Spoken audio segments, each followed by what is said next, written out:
Noong ika-27 ng Agosto, 1830 natagpo ang patay sa ilalim ng misteryosong mga pangyayari ang matagal na kasintahan ni Sophie Dos. Anak siya ng mahirap at lasenggong mangingisda habang siya ay prinsipe ng Pransya.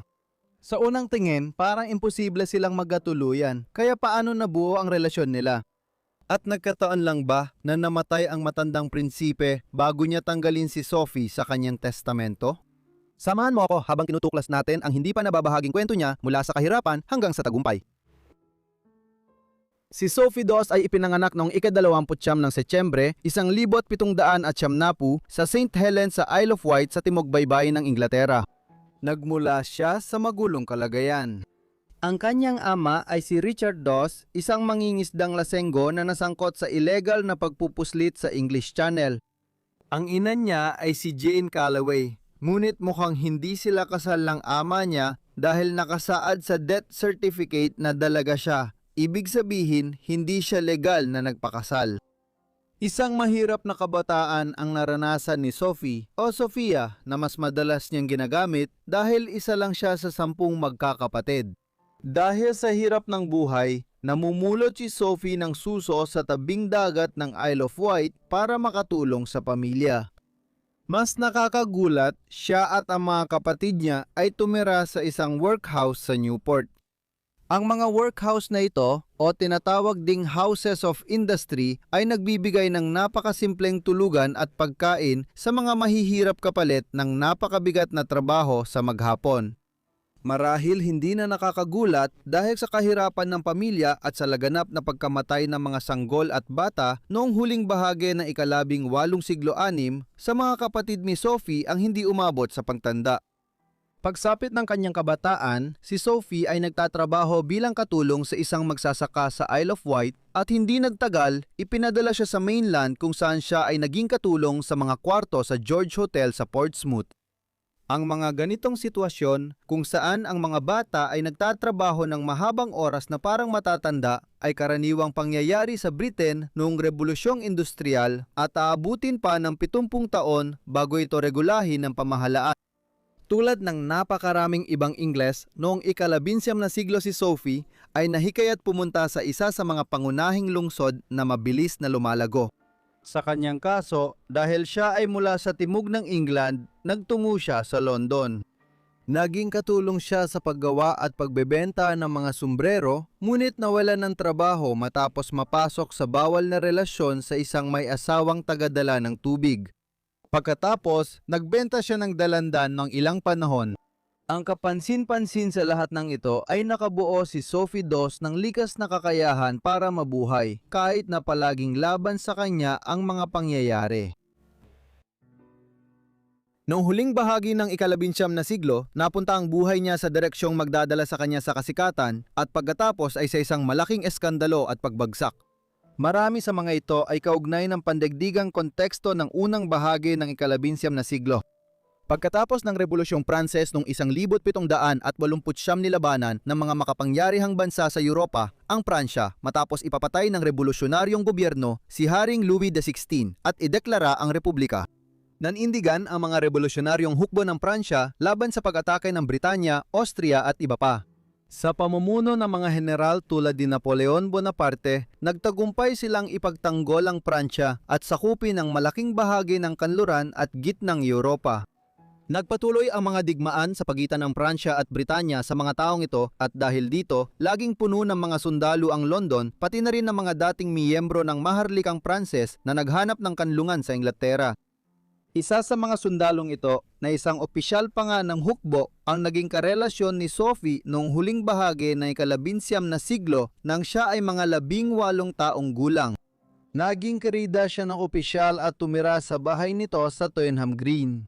Matapos ang relasyon, binigyan siya ng opisyal ng 50 pounds taunang kita para manahimik na ginamit niya sa pagkita. Isang edukasyon sa isang paaralan sa Chelsea. Pagsapit ng 1,810 at 10 natapos na ang taon ng sustento na ipinagkaloob sa kanya at muli siyang napunta sa mahirap na kalagayan. Sa yugtong ito, nagtrabaho si Sophie sa isang mataas na uri ng bahay-aliwan sa Piccadilly, malapit sa sentro ng London at dito niya unang nakilala si Louis Henry, Duke ng Bourbon at ang magiging prinsipe ng Gonde. Si Louis Henry ay prinsipe dusong ng maharlikang angka ng Bourbon sa Pransya. Ibig sabihin nito, kabilang siya sa isang sangay ng pamilya at bagamat malayo siya sa linya ng pagmamana, isa pa rin siya sa pinakamayayamang lalaki sa Europa at may iba't ibang titulo.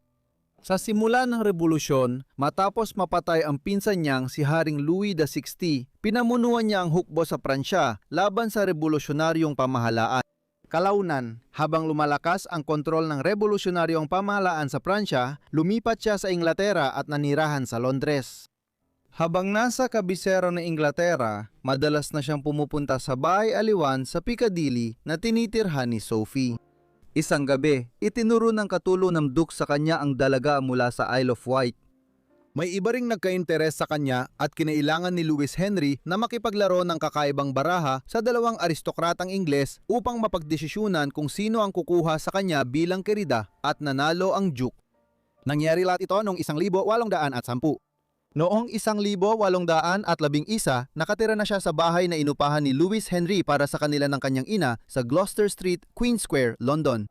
Ang Duke ay dati nang nag-asawa, ngunit nagdiborsyo noong 1780 at hindi na muling nagpakasal.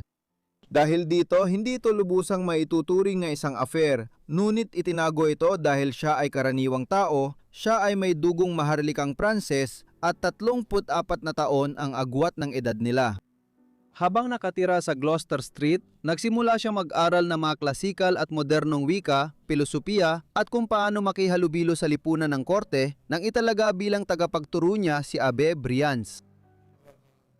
Kahit na binigyan siya ng marangyang kita na 8,000 libra bawat taon, unti-unting nagsawa sa kanya ang duke at pagkatapos ay nagtungo siya sa Espanya kung saan nagkaroon siya ng panibagong relasyon kay Binibining Haris.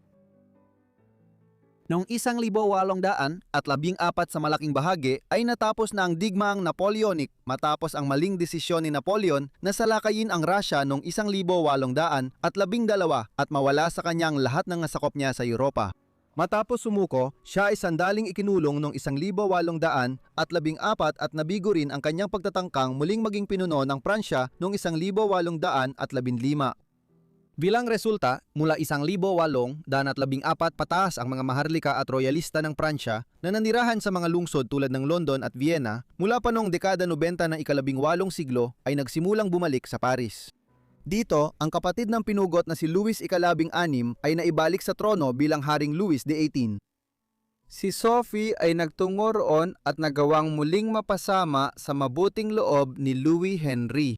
Para maiwasan ang eskandalo at magmukhang lehitimo ang pagdalo niya sa korte, inayos ng Duke ang kasal ni Sophie sa isang opisyal ng maharlikang gwardiya ng Pransya, si Adrien Victor de Foucher, na naganap sa London noong ika-6 ng Agosto, 1818. Si Louis Henry, na ngayon ay prinsipe ng Condere, ay ginawa pa siyang baron at siya naman ay baronesa bilang bahagi ng kasunduan. Ang bagong baron ay tila lubos na walang alam sa tunay na kalagayan ng relasyon ni na Sophie at ng prinsipe at pinaniwala siyang siya ay sarili niyang anak at biyuda ni Richard Clark. Matapos ito, ginawa ng prinsipe na aide-de-camp ang kanyang asawa at binigyan siya ng dote na humigit kumulang 200,000 francs. Si Sophie ay pumasok na ngayon sa lipunang Pranses at naging kilalang sosyalita sa Paris at maganda pa ang pagtanggap sa kanya sa korte, ngunit hindi magtatagal ay guguhurin ang lahat ng ito. Maayos ang lahat sa ilang panahon at iilan lang ang may alam ng tunay na kalagayan. Ngunit pagsapit ng 1822 nalaman na ng asawa ni Sophie ang totoong kalikasan ng relasyon ng kanyang asawa at ng prinsipe. Sa puntong ito, hiniwalayan niya si Sophie, ibinalik ang dote ng prinsipe at nagsampa ng petisyon sa korte para sa legal na paghihiwalay. Inabot ng 5 taon bago ito makuha, ngunit sa huli ay ipinagkaloob noong 1827. Mas mahalaga, nalaman ng korte ng Pransya ang panlilinlang na naganap at nang makarating ang balita kay Haring Louis XVIII, nagpasya siyang kumilos tungkol sa iskandalo. Ipinagbawal niya ang barones sa korte ng Pransya, tinawag pa siyang hamak na babaeng kalye, ngunit wala rin daw siyang husay sa gayong hanapbuhay. Inasahan ng hari na magtatapos ang ugnayan at mababawasan ang iskandalo. Gaya na inaasahan mo, hindi ito nangyari at nagpatuloy pa rin ang relasyon ni na Sophie at Prinsipe Louis Henry sa maraming taon, lalo pang pinatatag ng determinasyon ni Sophie na panatilihin ito. Habang lumilipas ang panahon, lalo pang lumala ang iskandalo. Si Sophie raw ay nagkaroon ng ibang kasintahan mula sa karaniwang tao, nagdulot ng matinding reaksyon sa korte ng Pransya. Nagsimula rin siyang lumapit sa malalayong kamag-anak ng hari para maibalik ang kanyang magandang pangalan sa korte. Kasama rito ang pamangkin ng hari at ang pinsan niyang si Louis Philippe, Duke ng Orleans. Bagamat hindi nagtagumpay ang mga pagsisikap na ito para maibalik siya sa korte, nakilala naman niya ngayon ang batang anak ng Duke ng Orleans na si Henry Eugene, Duke ng Ormal, at agad siyang nagsimulang magplano para sa kanyang susunod na hakbang. Sa panahong ito, malapit nang pumanaw si Prinsipe Louis Henry na mahigit 70 taong gulang at walang lehitimong tagapagmana dahil pinatay sa bisa ng hatol ang nag-iisa niyang anak na lalaki noong 1804. Dahil dito, sinimulan ni Sophie na pilitin siya na ipamana ang malaking bahagi ng kanyang ari-arian kay Duke ng Ormal, malinaw na may kasunduan na sila ng ama nito. Una, nag-aatubili ang matandang prinsipe, pero napilit siya ni Sophie na pumirma ng testamento noong Agosto 1829 na nag-iiwan ng 2 milyong francs at ilang ari-arian sa kanya at mas malaking bahagi ng natitirang ari-arian kay Duke ng Ormal.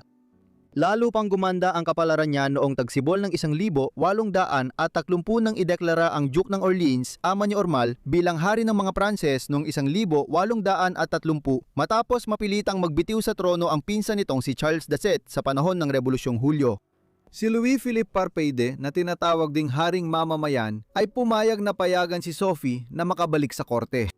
Mas tinanggap na siya ngayon dahil hindi opisyal na kinilala ang pagiging kabit ng prinsipe ng halos 20 taon. Nanirahan si Sophie sa Chateau de Chantilly, dinala ang pamilya bilang mga tauhan at ipinakasal ang ilan sa kanila sa mga kamag-anak ng makapangyarihang personalidad sa Pransya. Naging kilalang hostess siya sa maikling panahon bilang reyna ng Chantilly. May kakaibang nangyari nung tag-init na yon. Ang prinsipe na hindi natuwa sa paghalili ni Louis Philippe de Perret ay tila nagpasya na lisanin ang Pransya at magtungo sa Switzerland at pinag-iisipan niyang baguhin ang kanyang testamento na nilagdaan niya noong nakaraang Agosto. Kaya naman labis na kahina-hinala na matagpuang patay ang 74 na taong gulang na prinsipe sa kanyang silid sa kanyang bahay sa St. Louis noong umaga ng ika-27 ng Agosto 1830. Ayon sa ulat, nagbigti siya gamit ang panyo na tinali sa hawakan ng bintana pero napansin ng mga nakakita na sobrang hinana niya nitong mga huling araw kaya halos hindi na niya kayang itali ang sintas ng sapatos lalo na magbigti. Mas lumaganap ang tismis matapos siyang mamatay. Marami ang nagsabing si Sophie ang pumatay sa prinsipe at malamang ay may kinalaman din dito mismo ang hari na ang anak ay siyang magmamana ng malaking bahagi ng ari-arian ni Louis Henry. Kung hindi niya babaguhin ang testamento gaya ng balak niya. Lalong lumakas ang chismis na sina Sophie at ang hari ang may plano sa pagpatay matapos ibasura ang kaso ng walang tunay na investigasyon. Dahil sa kulang na investigasyon, hindi na natin malalaman kung totoong nagpakamatay ang prinsipe at idineklara ng mga awtoridad na pagpapakamatay ito. Kiniwestiyon ng ilang kamag-anak ang huling habiling niya pero nabigo ang mga petisyon kaya sina Sophie at ang Duke ng Ormal ang pangunahing tagapagmana.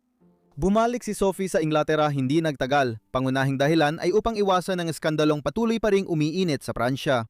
Unti-unting ibinenta ni Sophie ang mga ari-arian niya sa Pransya at pinalitan ng manor sa Hampshire at bahay sa Hyde Park Square, London.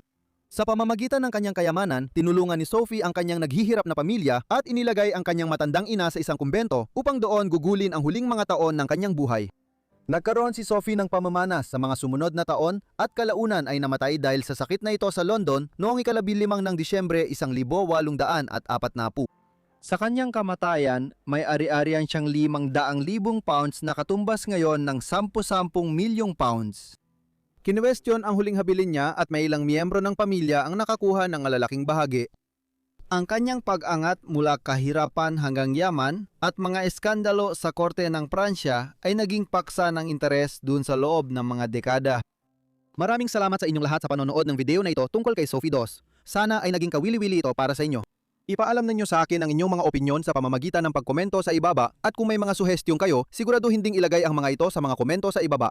Sana nakasubscribe na kayo at naka-on ang notifications para mapanood agad ang aking mga video kapag nag-upload ako. Sige, hanggang dito muna. Kita-kits ulit sa susunod na Quarter Life. Salamat!